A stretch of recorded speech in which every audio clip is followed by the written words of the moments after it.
Tuesdays for this Tuesday, August 23rd, 2022. I am your host, Russ Williams. I'm so glad you could be here today.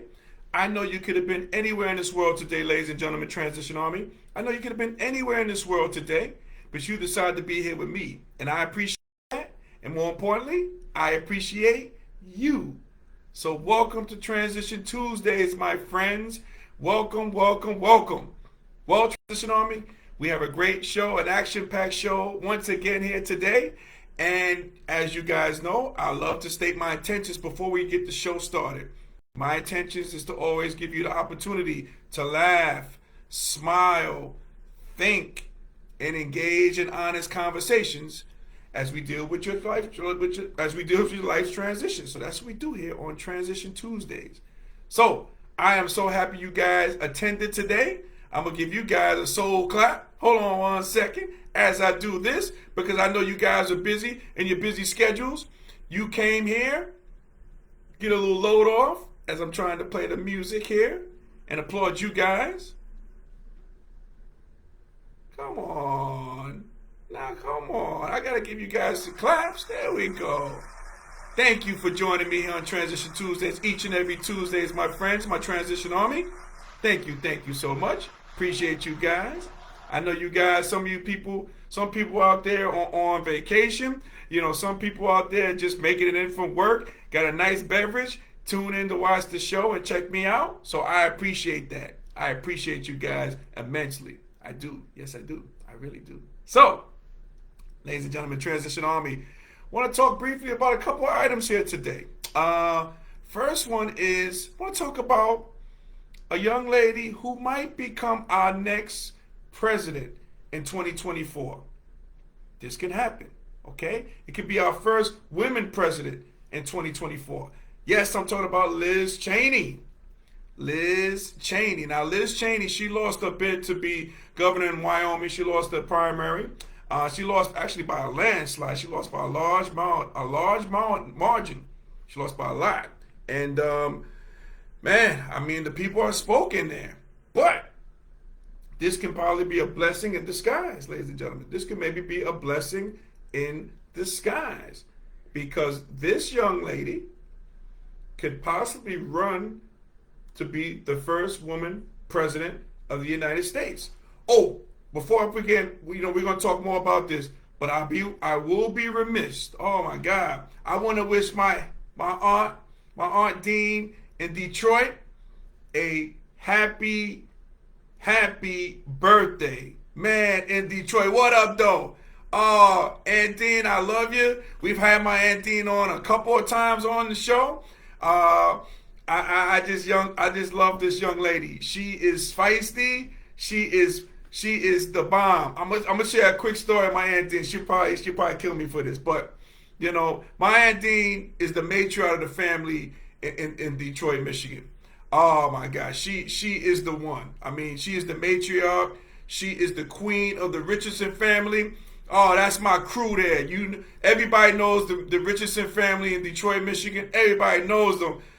My aunt Dean is the matriarch. She is the leader there. And I remember she told me this one story, which was funny. She had a problem with Jehovah's Witnesses ringing her doorbell. She used to ring her doorbell all the time, and she used to answer and be annoyed by them. So what did she do? Because my Aunt Dean is gangster. But what did she do?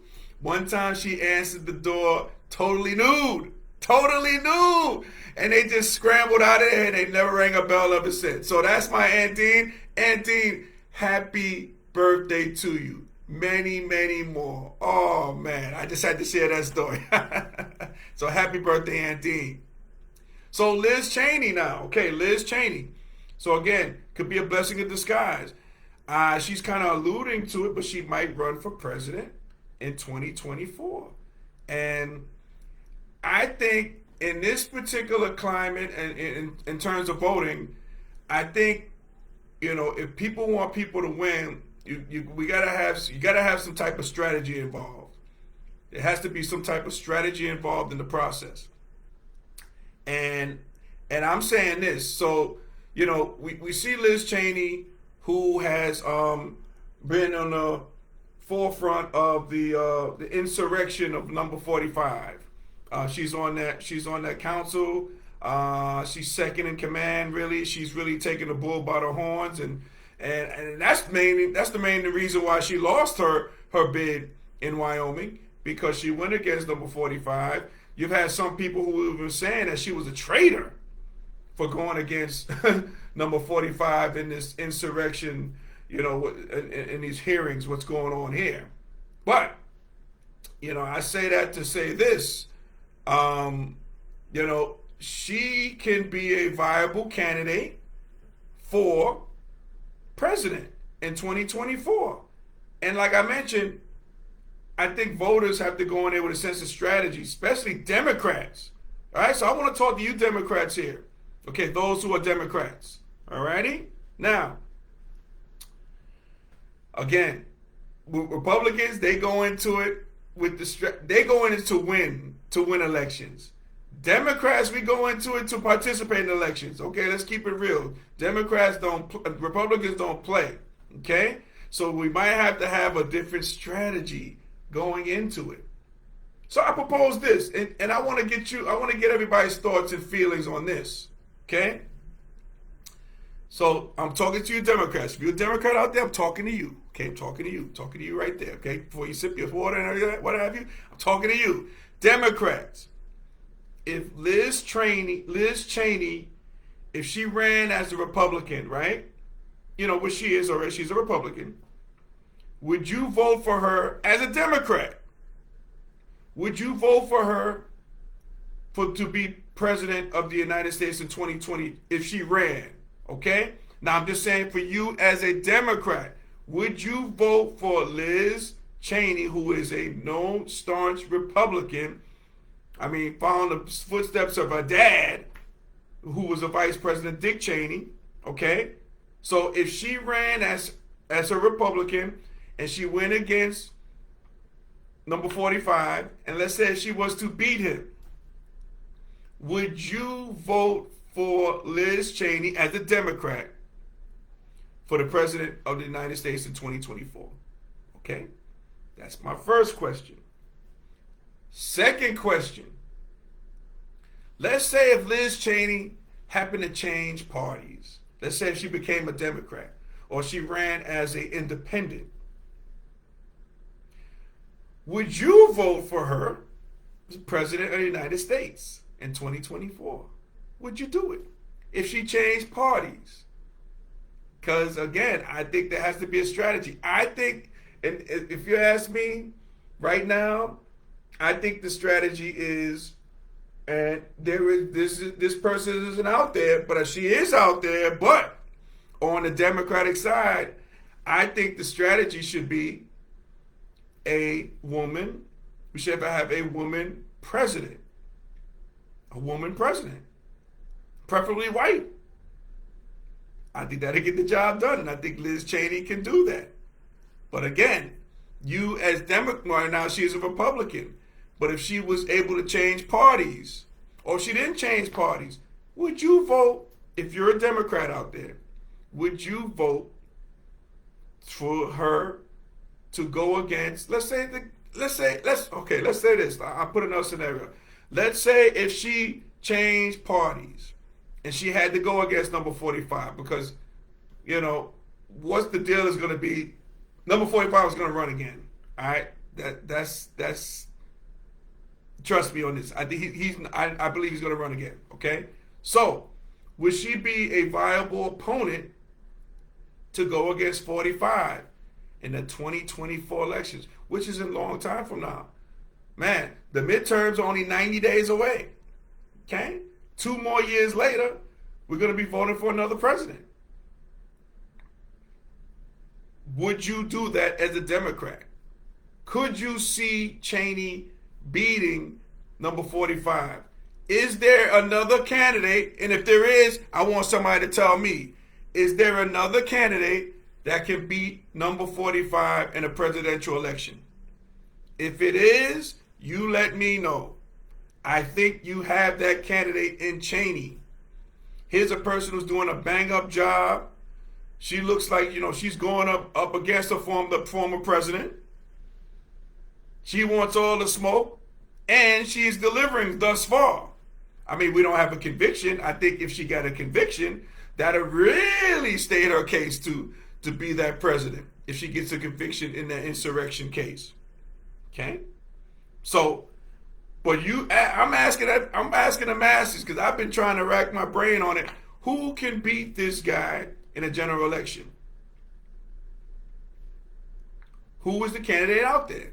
Is there a candidate right now we haven't even heard of? That could be the case, maybe. But again, I ask. We have to. There's some type of strategy has to be invoked for this particular election. And again, keep in mind, it's only 2 years away. That goes like that, okay?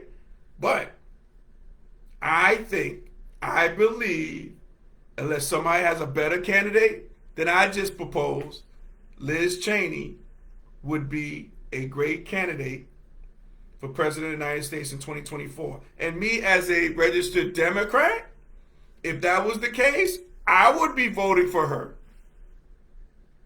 I would just cross party lines. I would just go for the right candidate. And I think she might be the right candidate. What do you guys think? Okay, what do you guys think? Let me just check the wires. Anything going on? Nothing's going on. So yeah, I think that, okay? Liz Cheney, this could be a blessing in disguise. Her losing in Wyoming, I think she's going to run. I think she will run. Because again, I don't have another candidate out there that can defeat number 45. Because he will be running, ladies and gentlemen. Transition Army. He will be running. Okay? He's definitely going to be running. So, you tell me, you ask me. Okay? So let's transition a little bit, okay? Because we're going to keep the show a little short, a little summertime short, okay? But I didn't get a chance to recap the New York City point guards, okay? But that came on Showtime.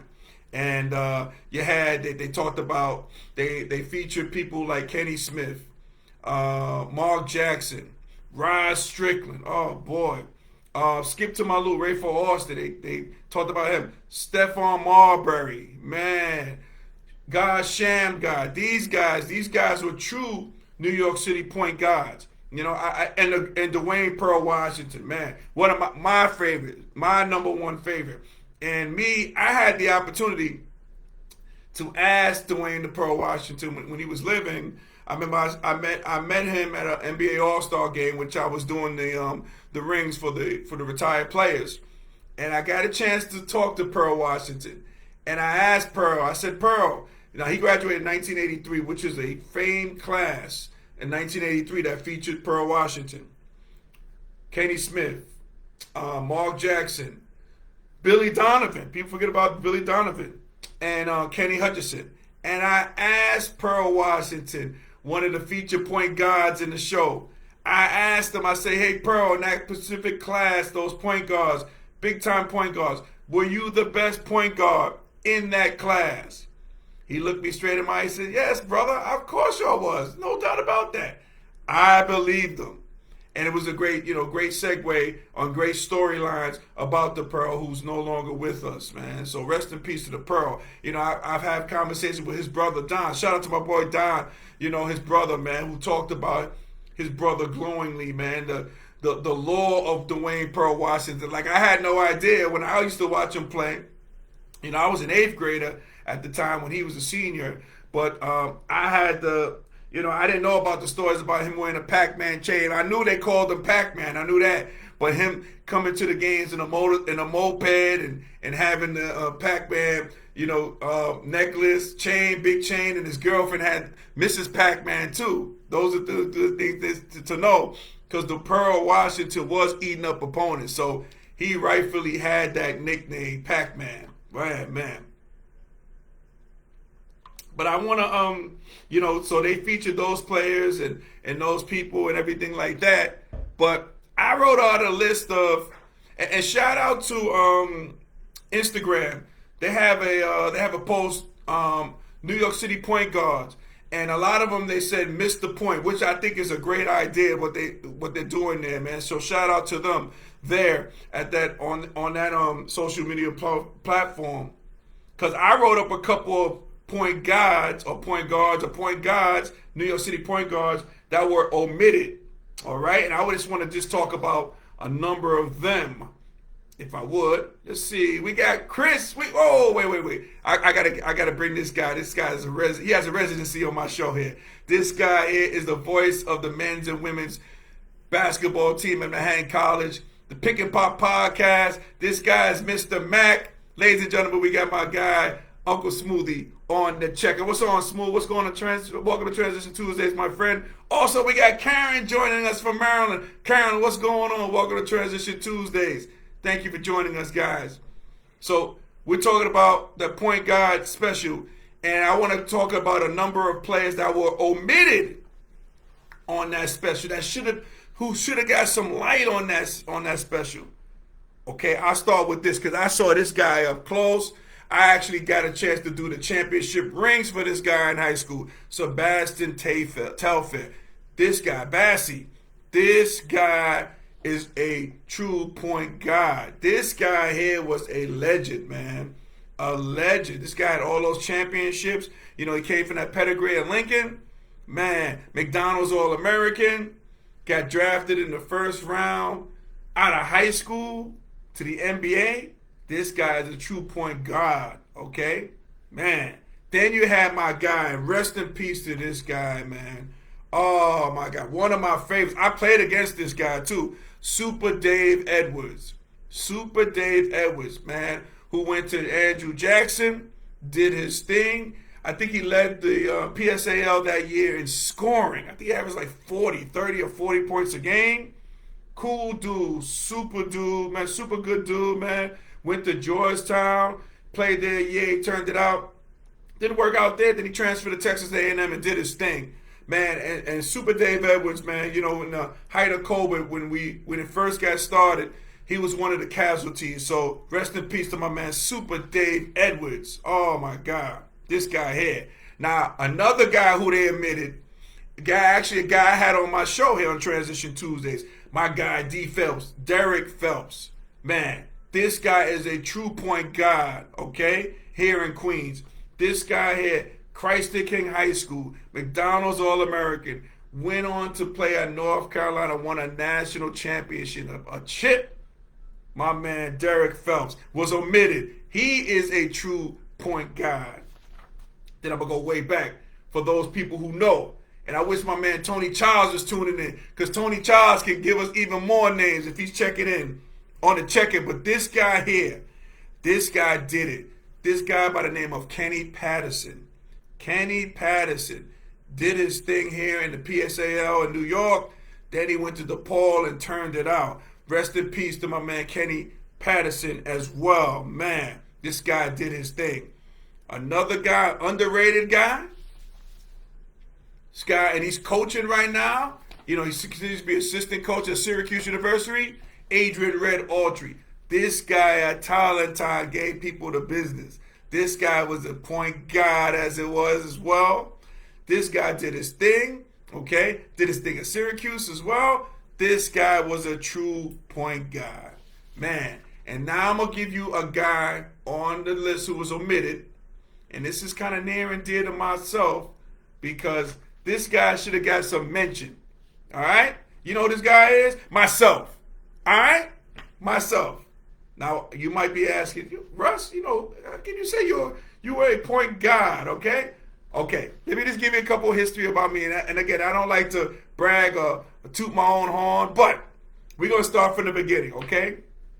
So, many people don't know this fact, but in 8th grade, I was the best 8th grader in Queens. I was the #1 player in Queens. If they had ratings, okay, that rating would have showed I was the #1 player in Queens, okay? So after that, went on to play at Powell Memorial for 1 year when the school closed. We had a great team. We went to the championship. We was like killing everybody. We lost to Bishop Ford, which I'm still bitter about. But again, had a storied career there. Then from there, I transferred to Monsignor McClancy High School, okay? Monsignor McClancy High School.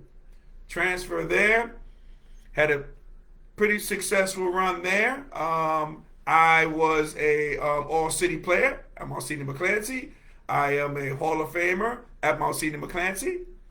And then I went on to play at Manhattan College, as you see there, that little framed jersey and a Hall of Fame member there. Had a decent career there, and the rest is history. But I didn't get a call to be on the show, point guards. Okay, I came in, I started as a point guard, even though I developed to a two guard in college, but I played point in high school.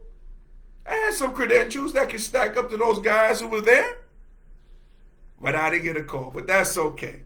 But I just wanted to share those names and myself, the point guard. You know, I was there. Okay, I'm from New York. I seen these guys play. I stacked up against these guys. And also, let me say this too now. Again, not to brag. Okay, these are just facts. I'm just stating facts. Okay, you know, I see a video, and shout out to my guy Smooth who was here watching. He sent this video to me. Kenny Anderson, who was another point guard on the show, featured the best high school player I played against, and I only played against him 1 year. While I was a senior, he was a freshman. But I saw in this video, Kenny Anderson, they asked him, who were the toughest guards you had to play against while you played in high school? And then he said myself. He said Russell Simmons. But then again, he was able to clarify all these years, and he said Russell Williams, which is cool. All right? But hey, that's the proof. The proof is on video. Videos don't lie, you know? People don't, videos don't lie. Numbers don't lie, but people do. All right? This is documented. That alone, that statement alone should have got me a little honorable mention for the point guards. Should have did that, okay? But again, I don't like talking myself like that. But but sometimes you gotta stay facts. Facts are facts. As Chris says, talk your stuff. Yes, Chris, I had to, man. I had to. And thank you, Smooth, for sending me that video, man. I would have never known. My guy Chris didn't send that to me. But again, facts are facts. I didn't get a sniff on the show. I'm not bitter. I'm not angry. They did a great job. It was a great display of showing us the New York City point guards. You know what I mean? So maybe if they make a part 2, maybe I might be a part of that. We'll see. That'd be cool to get some recognition on that. But I digress. So ladies and gentlemen, Transition Army, if we were able to make you laugh, smile, and think during this broadcast, my good friends, you have accomplished something major today. So celebrate your victory. Celebrate your victory. And when you celebrate your victory, talk your stuff. Okay? Talk your stuff. Let me get my theme music playing before we get out of here. Let's see. Yes. Oh, sir. Woo. All right. Ladies and gentlemen, Transition Army, I want to thank you guys for watching Transition Tuesdays each and every Tuesday. From the bottom of my heart, I thank you. I thank you. And this show, along with our past shows, you can watch on our YouTube channel, Transition Tuesdays, okay? So make sure you check that out. And when you do, and before you leave the channel, please make sure you like and subscribe, okay? Make sure you do that, okay? And if you're not following me, you can always follow me on Instagram at Russ Will Transitions. That's Russ Will Transitions. If you follow me, I will follow you back. That's no doubt. I will definitely do that for you, okay? So, we didn't have a guest. But guests of Transition Tuesdays get a gift candy pack from our sponsor, Sweet Candy Cafe, which is located in downtown Lumberton, North Carolina, which is the home of Southern Sweetness. So after the show, make sure you go to sweetcandycafe.com and order your confectionery goodies. They ship home and abroad, okay? They ship it everywhere. And also keep this in mind, in November, Sweet Candy Cafe is celebrating 10 years in existence. You know how big that is for a small business? A decade of excellence. So make sure you go online. Make sure you order your candies, your confectionery goodies. If you don't like candies, order candies and send it to a friend, okay? Keep these businesses alive and kicking small businesses. And we got to celebrate excellence. 10 years is excellence. So make sure you go to Sweet Candy Cafe to get your confectionery goodies. That's sweetcandycafe.com. So ladies and gentlemen, Transition Army, as we say in parting, happy transitioning, and we'll speak to you soon. Take care, everybody. God bless.